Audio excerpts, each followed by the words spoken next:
I'm Scotty Watson. I'm the Chief Marketing Officer for the Provident Loan Society of New York. And that's who brings you this speaker series. This speaker series is sponsored by something very, very specific, and that is this little box.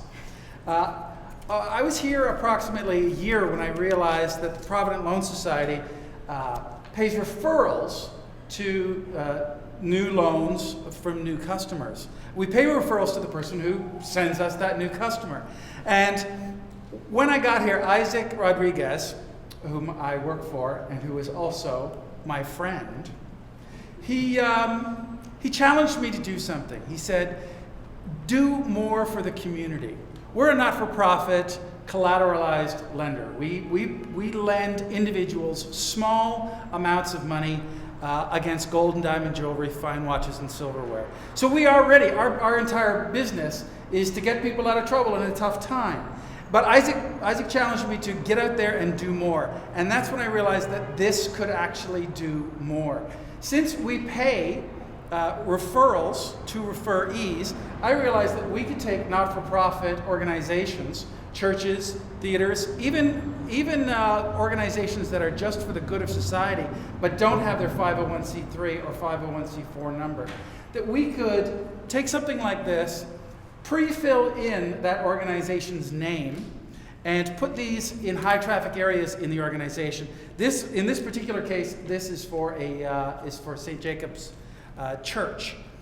And everybody who takes one of these, if somebody needs to get out of trouble, borrow a little bit of money, we pay a referral directly to the church.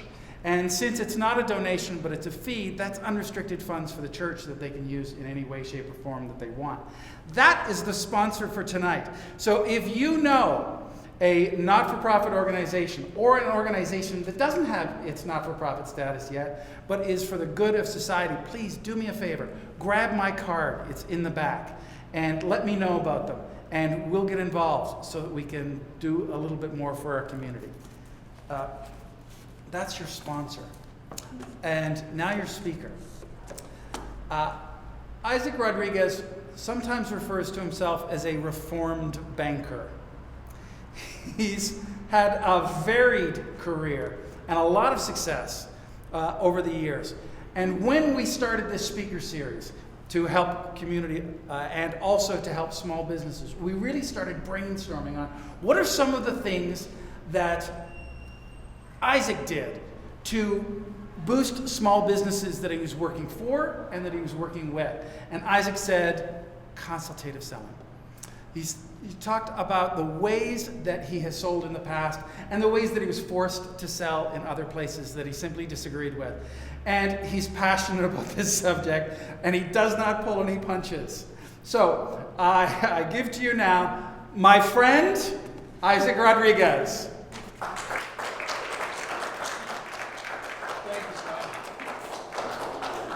Thank you. You can all hear me okay? Good. First of all, thank you. Thank you all for being here. And yeah, he's absolutely right. Everything that he said, I agree. No question about it. I am your friend. So I want to talk about me. Talk a lot about me right now. I'm going to talk about me, about my shoes. Maybe we'll talk more about me. We'll talk about how I got started. This is what I'm doing now. It's all about me. Yeah, see? All about me. Who cares? You go into a selling situation, you're trying to sell something, what do you care about? Yourself? Well, you're supposed to care about the customer. Right. The customer, right? Yeah. That's what I'm talking about. So, you want to know about me? Happy to answer anything at all. Whatever you'd like to know is my pleasure. Really. It's just, who doesn't like to talk about themselves? You know? I mean, if you don't like yourself, that's something for therapy, something else. It's not here. We can't address it. Sorry. It's just outside my purview. But you get involved and you're looking at a company, you're talking about your company, about what is it you do, and the circumstances that come in, what do you want to know? What about them, right? So, I gotta ask you, what do you want to know? Why are you here? Because I can go on and on and on about me. Who cares? Really? What's that going to get you? Right? Is that right or no? Yep. Does it make sense? So yeah, you'll know about, oh yeah, I saw this presentation. Yeah, I know this guy did this, and that. Well, what are you taking with it? I know. So, if perhaps you'd be so kind to indulge me and give me some idea as to why you're here, and I'll be sure to touch on that. Who's brave enough to start? This is like my first conference. I just wanted to come here to see what it was like and get the experience of being in this kind of area. Fantastic. All right, we can do that. I came to get some selling tips. Okay. How to instantly build rapport with a potential customer through a cold call. Instantly build rapport to a customer through a cold call. Yeah. Okay. And forgive me, the nature of your business? Advertising. Advertising, nature of your business? Commercial real estate. Commercial real estate. Yes. My husband has a small business that where he's actually progressing, making t-shirts, making mugs. It's more like on a fashion line. So we're dealing with a lot more customers, and I wanted to get more information in speaking with customers, closing sales, and making them feel more comfortable. So you have an existing business that is Yes. selling shirts and Yes, like an apparel, custom-made shirts. custom-made shirts and apparel business, and it's growing, and you want to learn more about how you can talk to the customers. Yes. Fantastic. We can talk that. We can address that, and we can address that too. Awesome. Yeah. Grow my business. Grow my business. Grow your More business. clients. Grow your business through more clients. Okay. You can do that too. I'll make the most of conversations when I have a particular objective. I'm in sales as well, Okay. in insurance. And there's a certain sales process that we're expected to follow, Sure. and there's certain goals that come with every. That you got to meet. So you're working. This is not your business. You're working for someone that you want to have an idea, right? Or another company. Well, it is essentially my own business, but It is. within an agency, yes. I see. Okay. So within the if you understand what, well, maybe we'll go a little bit more into that. The idea, what I'm thinking of, is like I used to work for a bank. So the bank would impose certain things, or other banks would impose restrictions that would go against what made sense. So that's what I mean. Whether or not so for example, in a bank situation, a lot of the people they will reward people for the number of checking accounts that they would bring in a particular week. So what ended up happening, because these people would go out and basically after a while, there's only so many accounts within a certain geography because they have tons and tons of people doing that. And so they would go to their friends and say, hey, can you open up another account? I need to make my quota for this week. You know what I mean? So that's kind of what I wanted to get that nuance. Yeah. Okay. Okay. Enough about me. Now it's about you. Yes. Because why is that important? What are the benefits of understanding you? Now I'm essentially, and I'm going to tell you, it's kind of like, you'll see what I'm doing.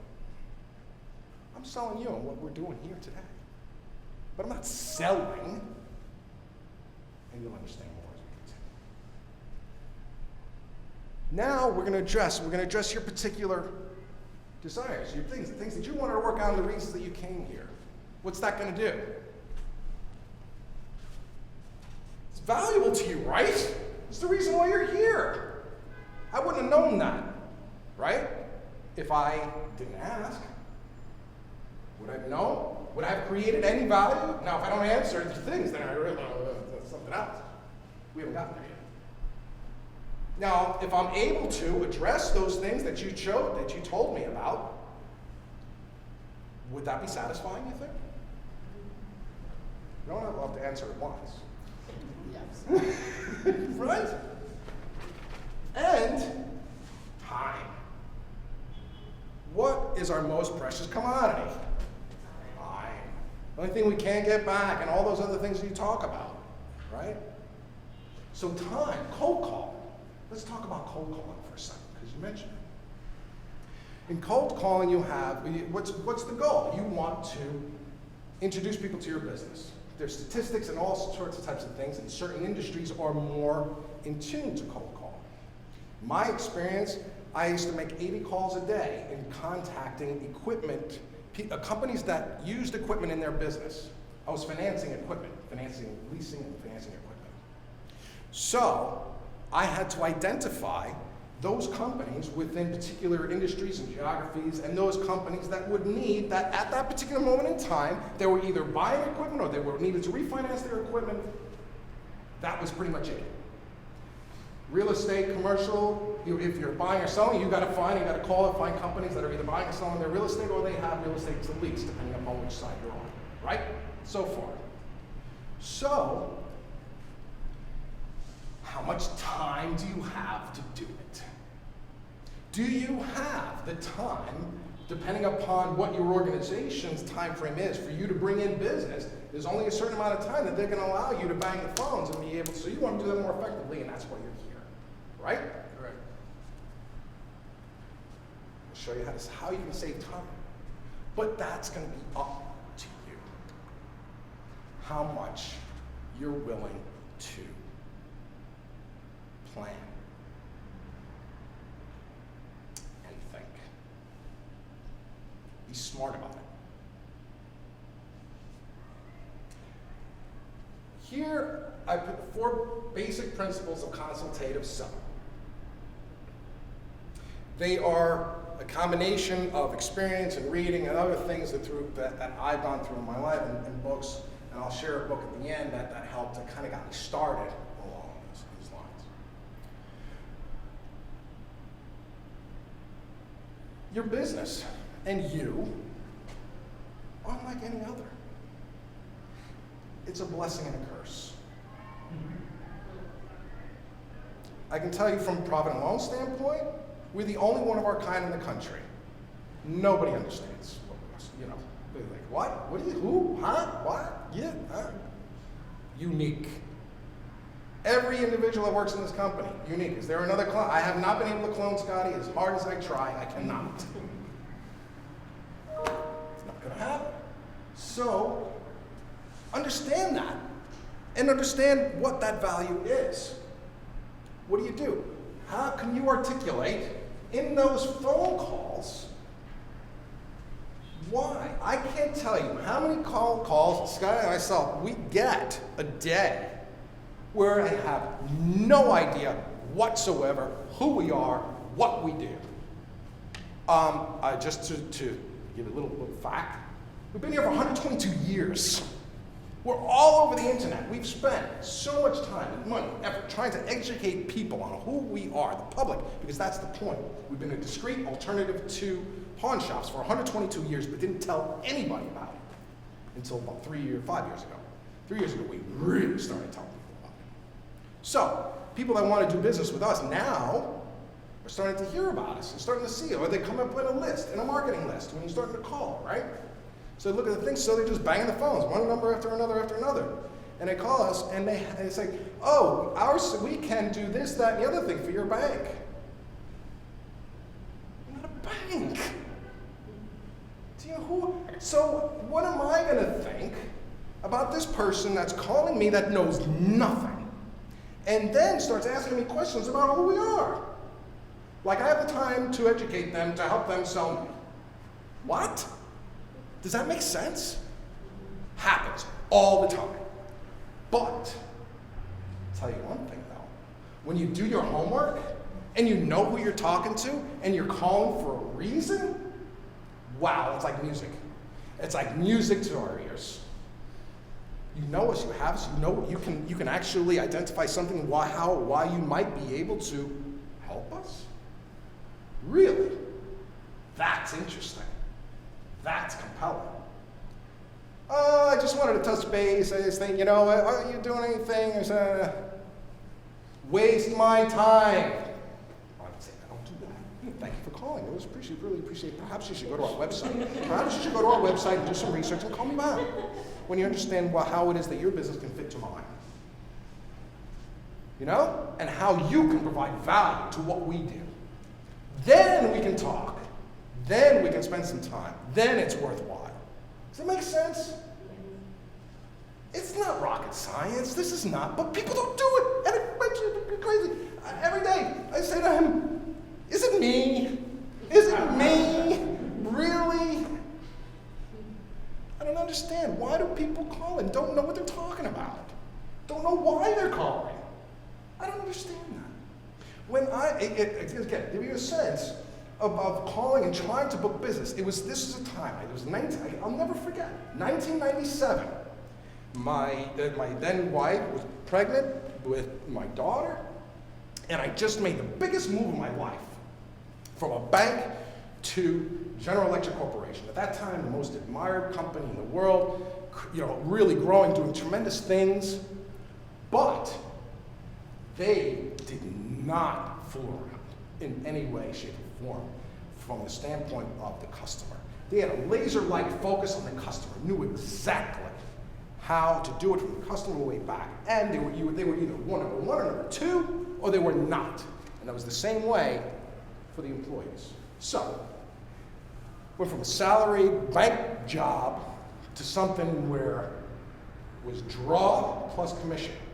That was about half of what I was making, because I hated the banking business so much, because it just didn't make sense to me. It just didn't, from a business standpoint. It's 25 years trying to figure out how they could still be in business. It's amazing. And I realized, well, that's another conversation, another presentation, for another time. But in GE, I had to hustle. And I didn't have a lot of time. Because every month we'd get a list, and so like we were talking before, we'd get a list of the top reps. And you knew if you were at the bottom, and you would see, everyone, all of my counterparts would look at the list. And I mean, similar in your business too. You look at the list, and the next month I'd look and see which one of my buddies over in California or this or wherever was gone. Because they didn't make it, they didn't cut it. But GE was brilliant because they focused on what was necessary, what was critical to quality of the customer, so that you could eliminate as much of time as possible to zero in on what was important to the customer to be able to compete, because my product was a higher cost than every other product. So I had to build value where value didn't exist. This is what we're talking about. How did I do that? Consultative selling. And a lot of hard work and planning and prepping before even picking up the phone.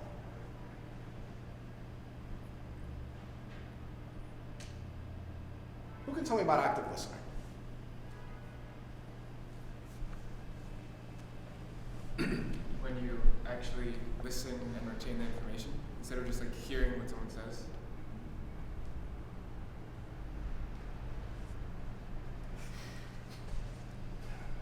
That's not. Oh, what I just did was not active listening. Yeah, you heard. Right. Bingo. You're spot on. Spot on. Are you there? How many times you go to an event or a thing, or if you're just starting to go to events or things, or even a party and you're talking to somebody and you know they're thinking about something else. How many times that happen? Hopefully not a lot. Because then, I don't know, that's something else. But you know what I'm saying? And going back to before, if you focus on the person and get them talking about themselves, you'll learn a lot more about them and how what it is that you do can help them. Does that make sense? And so there are techniques and things, and I don't want to boil it down because it sounds manipulative, and that's not what it's about, and that's not what I'm teaching. I'm not teaching a secret or shortcuts. That's not what I'm doing. not teaching you how to manipulate a conversation. Not at all. I'm teaching you how to listen. I'm teaching you how important it is to listen. To show and to get to the point where you can show why and explain why you're the right person to do the work that it is for this particular thing, whatever it is they're doing. Does that make sense?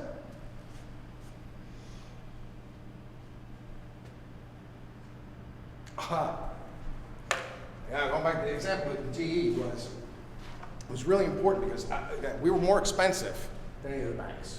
So we'll go out and we would structure transactions for a bank, and a bank would come in, and they would come in, and it was always about rate. The most immediate thing was 2%, 1%, whatever it was. They were cheaper. So sometimes I would get calls at the bank from customers that were shopping, or even at GE, a customer that was shopping a rate for equipment and an equipment loan. So, or brokers, and I pick up the phone, hi, and so on and so forth. Yeah, I'm buying a press for my printing company. What's your rate? Oh, my rate? Yeah, that would be 0.25%. Wow. Yeah, you have to pay me back in 10 minutes. What? Okay, now that we've gotten that out of the way, can we talk about what you're doing? Because it's not all about the rate. If you're shopping price, then you're missing out on a whole lot of other stuff. And that's none of my business. This is your business. You operate your business. You see what I'm doing there? Do you hear what I'm doing there? In this conversation, saying, wait a minute, you just stop, wait. Instead of just saying, oh yeah, oh no, I can do better. Now I've just reduced myself to a number and removed everything else from the equation.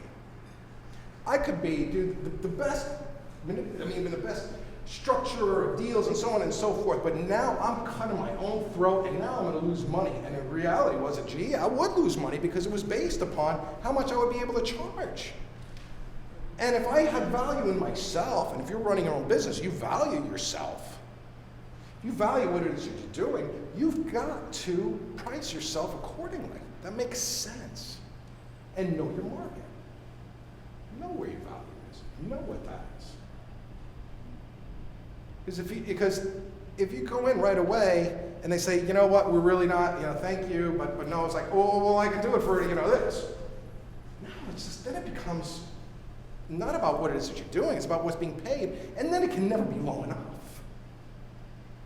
You don't want that to happen. Because you'll be out of business pretty quick. Or out of a job. Right? Because you want, be always going back to my people. I need lower rates, I need lower. For what?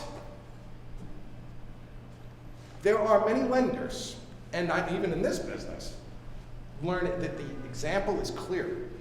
We are half the cost of commercial bond brokers. About. People still go to bond brokers than they know about us. And will pay double. It's not obvious.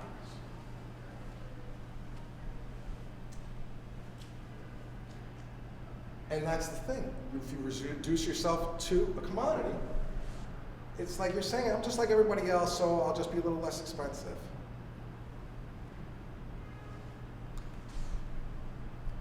Magic. Did you know we're all magicians? I mean, I actually happen to be a magician. Believe it or not, it's true. I was a former president of the Society of American Magicians, and yeah, but that's something else. But even still, you've got magic. The magic that's in your business, the magic that you do, in your leasing of space, right? In bringing the right tenants to the right properties in a reasonable amount of time with a maximum rate, there's a secret sauce that you got that nobody else has. So your experience is unique to you. Your experience, your background is unique to you. Only you looked at those things. Right? So it's like, if you know how to do something, you don't necessarily want to tell people right out of the blocks, oh, really? I can pick money out of thin air, no problem. It's not an issue. But then they'll be like, yeah, we'll do it again. And you can say, no, I can't do it again. But why? Why would I do it again? Question? So you all have the ability to show where you make something happen. Right? I mean, everybody can do this. It doesn't have to be spectacular. It doesn't.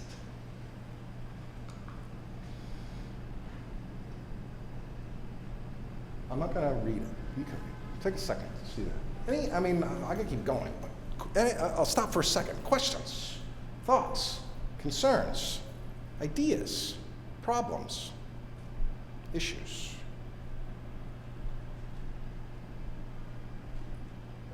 I'd like to go through a scenario with you. It could be a real one. I can give you one based upon a real selling situation, or I can make one up. It's up to you. Real. Real, okay, then I need one. Give me it. Good.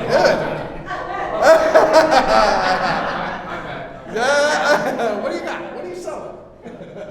What do you want to sell? All right, we could do a situation, or I could tell a story about.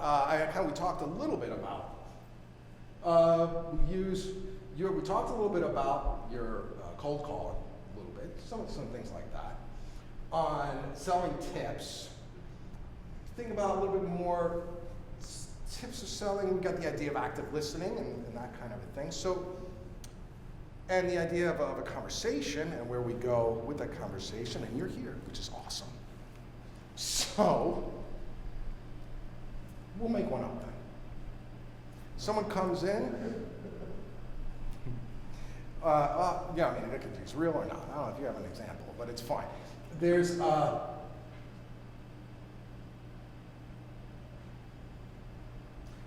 go in to see a company. Out of nowhere, out of the blue, you walk by. Well, no, here's when I first came here, there was a gentleman who had been sending emails to this company for years to try and get us to respond to they had an overall